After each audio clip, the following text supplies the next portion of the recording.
माननीय सदस्यों, अध्यक्ष महोदय पधार रहे हैं, अपने स्थान पर खड़े हो जाए।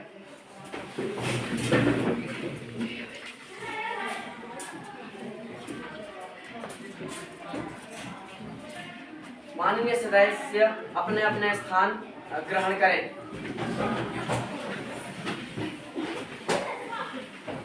आज के सत्र की कार्रवाई प्रारंभ की जाती है।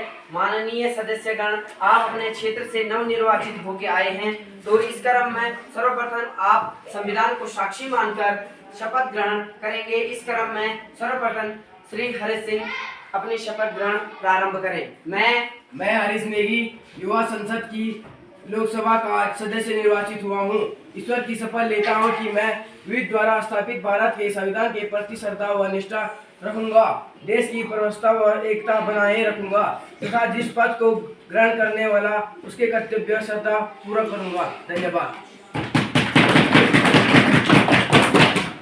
इसी क्रम में नेगी अपना शपथ ग्रहण प्रारंभ करें। मैं कृष्णा सिंह नेगी युवा संसद के लोकसभा अध्यक्ष में निर्वाचित हुआ हूँ।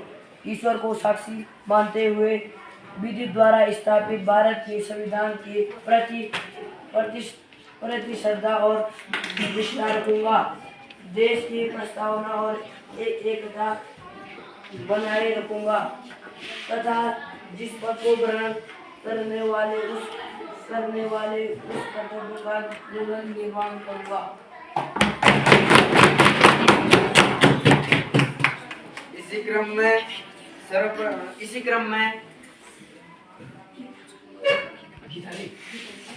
में गीता नेगी जी, आप अपना शपथ ग्रहण प्रारंभ करें। मैं गीता नेगी जो युवा सांसद की लोकसभा की सदस्य निर्वाचित हुई हूँ, ईश्वर की शपथ लेती हूँ कि मैं विधि द्वारा स्थापित भारत के संविधान के प्रति श्रद्धा और निष्ठा रखूंगी तथा जिस पद को मैं ग्रहण करने वाली हूँ उसके कर्तव्यों का श्रद्धापूर्वक निर्वहन करूंगी। धन्यवाद।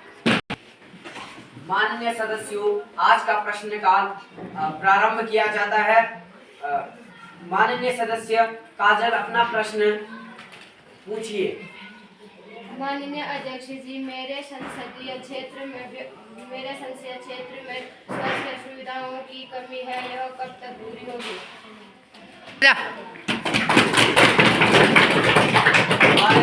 माननीय स्वास्थ्य मंत्री जी, अपना जवाब स्पष्ट कीजिए।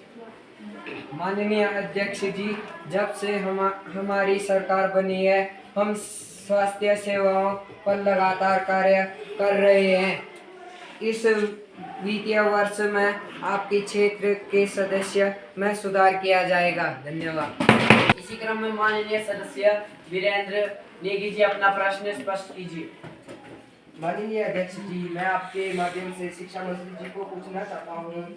हमारे संसदीय क्षेत्र में राजकीय उच्चतर माध्यमिक विद्यालय जो कि कनौर ग्राम में स्थित है, जिसमें शिक्षकों की कमी है। मैं आपके माध्यम से जानना चाहता हूँ कि राजकीय उच्चतर माध्यमिक विद्यालय में कब तक शिक्षकों की नियुक्ति होगी। धन्यवाद।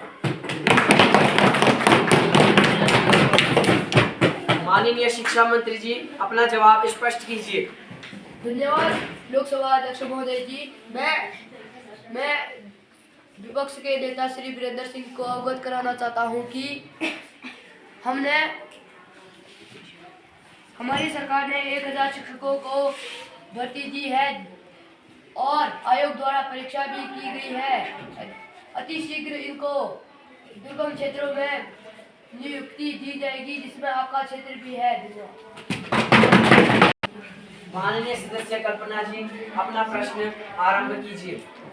माननीय अध्यक्ष जी, मेरे क्षेत्र में 5 साल से निर्माणधीन पुल का निर्माण अभी तक नहीं हो पाया, यह कब तक होगा और अभी तक क्यों नहीं हुआ? धन्यवाद। माननीय सड़क परिवहन मंत्री जी, अपना जवाब स्पष्ट कीजिए। माननीय अध्यक्ष जी, मैं आपके माध्यम से विपक्ष की सदस्य को बताना चाहती हूँ कि आपका क्षेत्र आपदाग्रस्त है, जिस कारण यह कार्य नहीं हो पाया। हम यह कार्य अतिशीघ्र पूरा करवा देंगे। धन्यवाद। कल्पना जी, अपना और प्रश्न पूछिए। माननीय अध्यक्ष जी, हम मेरे क्षेत्र में 5 साल से निर्माणाधीन पुल का निर्माण नहीं हो पा रहा है। अध्यक्ष जी, ऐसा आश्वासन हमें बार बार दिया जा रहा है, इस पर कार्रवाई नहीं हो रही है, ऐसा क्यों हो रहा है?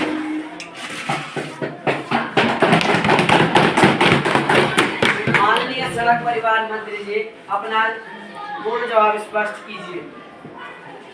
माननीय अध्यक्ष जी, मैं आपके माध्यम से विपक्ष की सदस्य को बताना चाहती हूँ कि आपका क्षेत्र आपदाग्रस्त है, जिस कारण यह कार्य देरी से हो रहा है। यह कार्य हम अतिशीघ्र पूरा करवा देंगे। माननीय अध्यक्ष जी,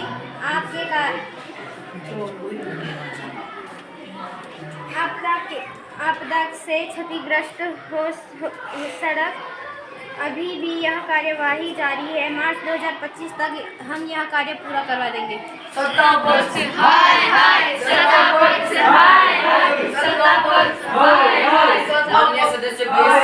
माननीय सदस्य शांत रहें।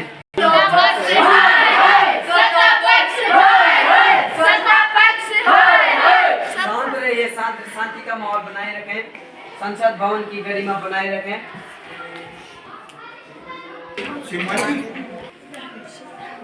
माननीय सदस्य करिश्मा जी, अपना प्रश्न पूछिए।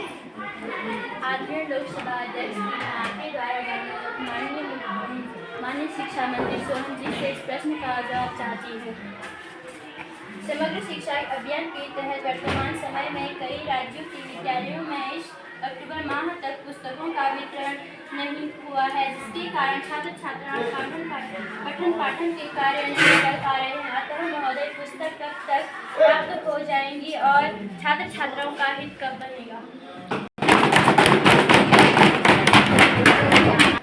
शिक्षा मंत्री जी सोहन जी, अपना उत्तर स्पष्ट कीजिए।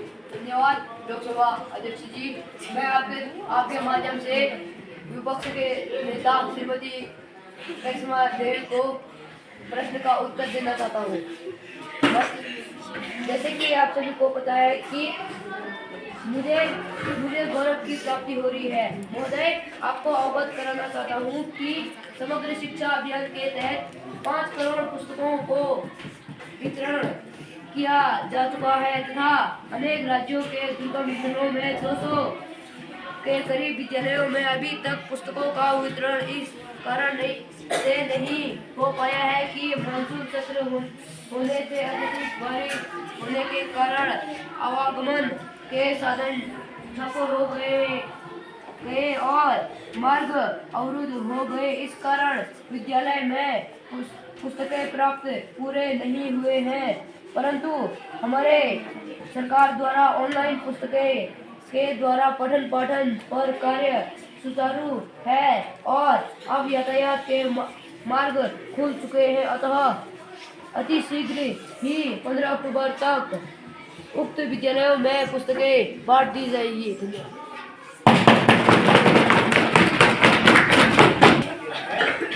माननीय सदस्य हेमा जी, अपना प्रश्न स्पष्ट कीजिए।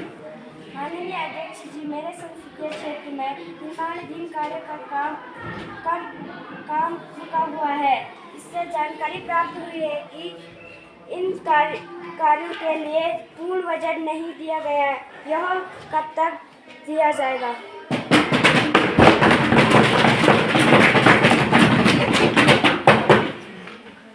माननीय वित्त मंत्री जी, अपना जवाब स्पष्ट कीजिए। माननीय अध्यक्ष जी, हमने निर्माणाधीन कार्य के लिए प्रथम फेज में बजट दिया था और द्वितीय फेज के लिए कार्य हम इस सत्र में बजट जारी कर रहे हैं। सदन की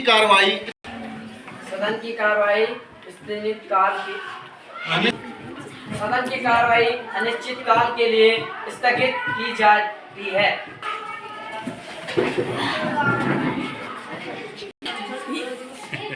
पहले आप एग्जाम ना